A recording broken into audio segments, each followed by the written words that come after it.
आमचे नवनवीन व्हिडिओ पाहण्यासाठी आमच्या ज्ञान मंदिर या चॅनलला सबस्क्राइब करा आणि हो बेल आयकॉन दाबायला विसरू नका। जय शिवराय। तिसरं महत्त्वाचं व्यसन म्हणजे मोबाईलचं व्यसन आहे। आज इथं बसलेल्या कदाचित माझं बोलणं कडू वाटेल, पण या मोबाईलच्या व्यसनाने इतका भयंकर घात केलाय। काही दिवसापूर्वी आपल्याकडे एक आजार येऊन गेला, ज्या आजाराचं नाव होतं इबोला। फार माणसं मारली गेली, त्यापेक्षाही भयंकर आजार तुमच्या माझ्या घरात झालाय, ज्याचं नाव अबोला आहे।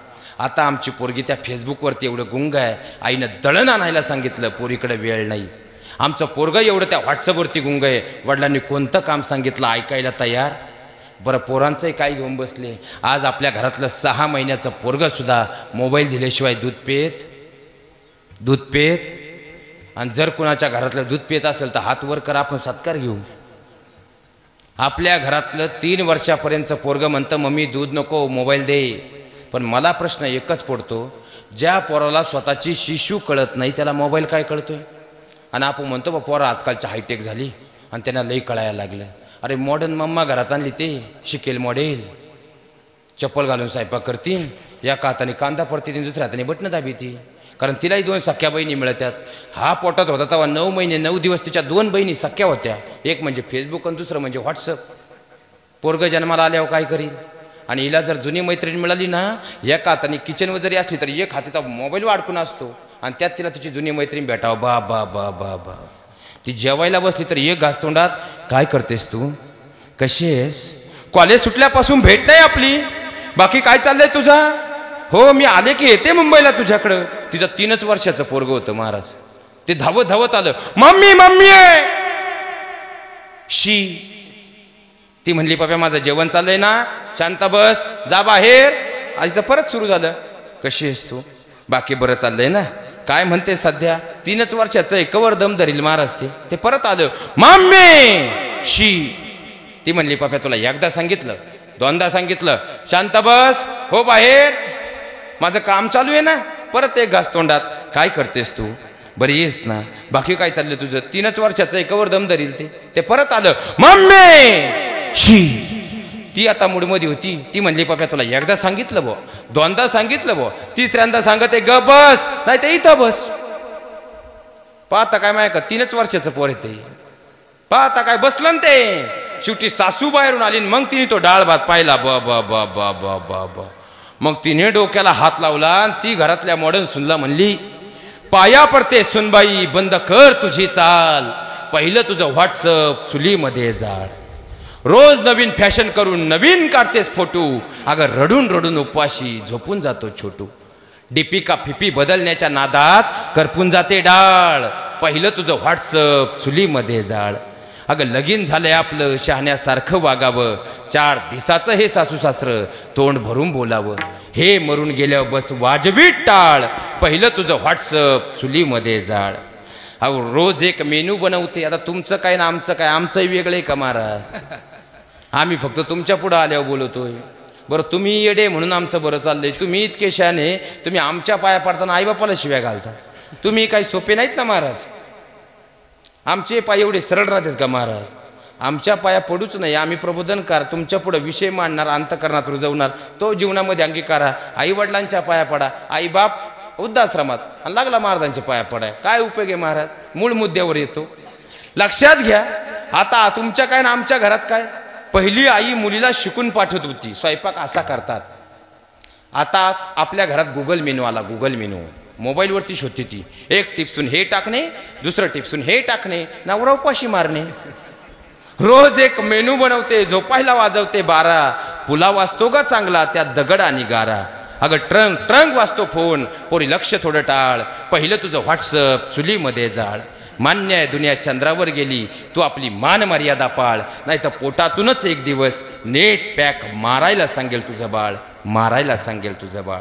महाराज तुमच्या चेहऱ्यावर हसू आलं, तुम्हाला विनोद वाटला, पण 50 वर्षापूर्वी आपल्या गावातून जालन्याला जाताना कुणालाच वाटलं नव्हतं की एक दिवस एस टीमध्ये 20 रुपयाची पाण्याची बाटली विकत घ्यावी लागेल, आज ती विकत घ्यावी लागते।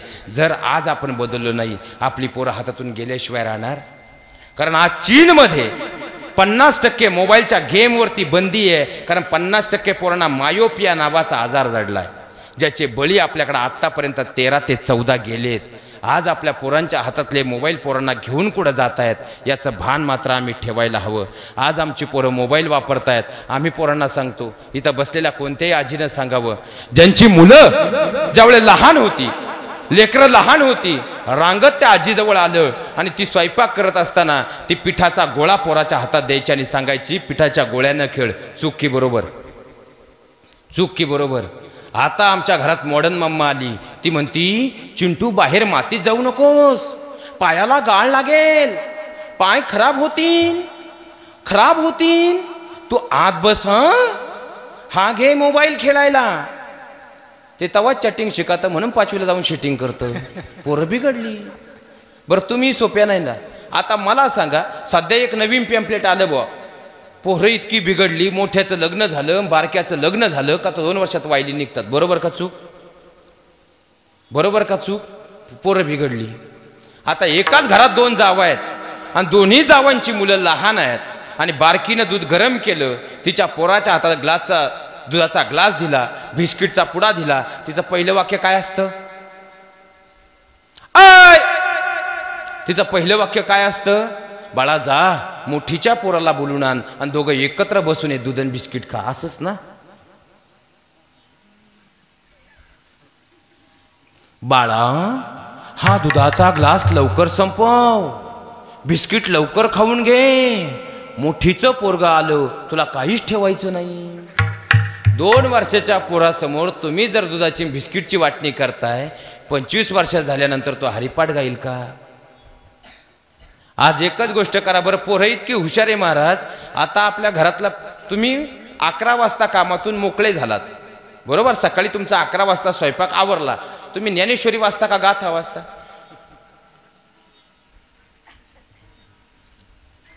ज्ञानेश्वरी वाचता का गाथा वाचता? एक तर टीव्हीचा रिमोट घेतला, नाही तर व्हॉट्सअप आणि फेसबुक. तुम्ही दिवसभर कामावरून घरी आले, घरी आल्यानंतर हातपाय धुतले, देवाची दिवाबत्ती केली, मग काय करता? ज्ञानेश्वरी वाचता का गाथा वाचिता? एक तर टीव्ही पुढे बसले, नाही तर मोबाईल समोर बसले. म्हणजे तुम्ही फ्री झालात, काय करता? मोबाईल वापरता किंवा टीव्ही वापरता.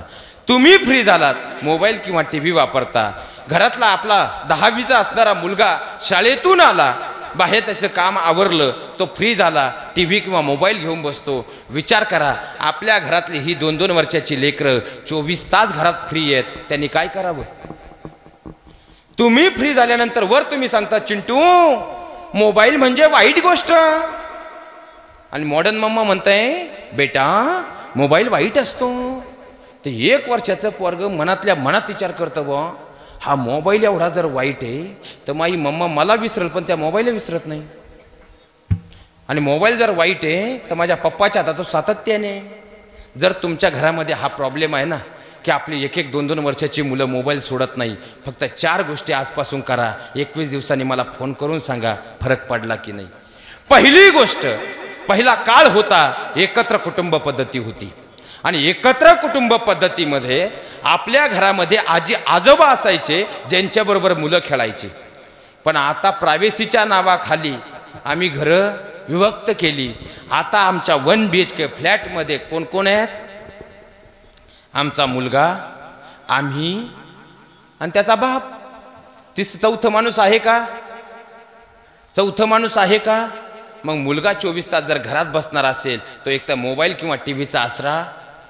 आता इथून पुढे एक करा, आपला ग्रामीण भाग जरी असेल ना, संध्याकाळी घरी आलात का बाहेर आपल्या मुलाला घेऊन जा, त्याच्याबरोबर काहीतरी खेळ खेळा. जर तो मैदानी खेळ खेळला तो दमेल, दमला तर भूक लागेल आणि पोटभर जेवला लवकर झोपेल, मोबाईल त्याच्या अंतकरणातून बाजूला होईल.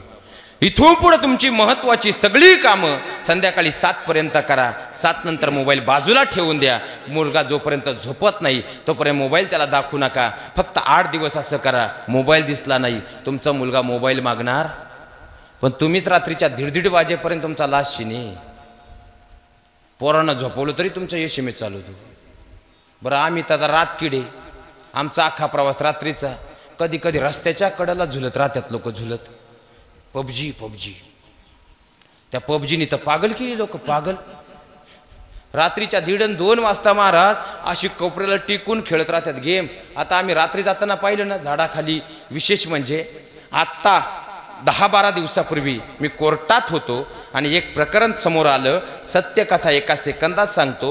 घटस्फोटाचं प्रकरण होतं आणि ती बायको सांगत होती, आमचे हे संध्याकाळी 9 वाजता घरातून निघून जातात आणि सकाळी 5 वाजता घरी येतात. घटस्फोट हवा होता. याचं कारण काय होतं माहिती आहे? एक दिवस त्यांच्या मागे ती गेली. घराच्या मागे एक लिंबाचा वृक्ष होता आणि हा संध्याकाळी 9 वाजता जेवण करून गेला. त्या लिंबाखाली सकाळी 5 वाजेपर्यंत पबजी खेळत होता. याच्यामुळे जर आमची प्रकरणं इथपर्यंत जाणार असतील, सगळ्यात मोठी अवघड वस्तुस्थिती आपल्या पोरांपासून मोबाईल बाजूला करा आणि आपल्याला त्यांना जवळ करायला सांगा. उतार वयात आपली मुलं आपल्याला जवळ करतील, नाही तर आपल्या आयुष्याची सुद्धा माती झाल्याशिवाय राहणार नाही. विठ्ठल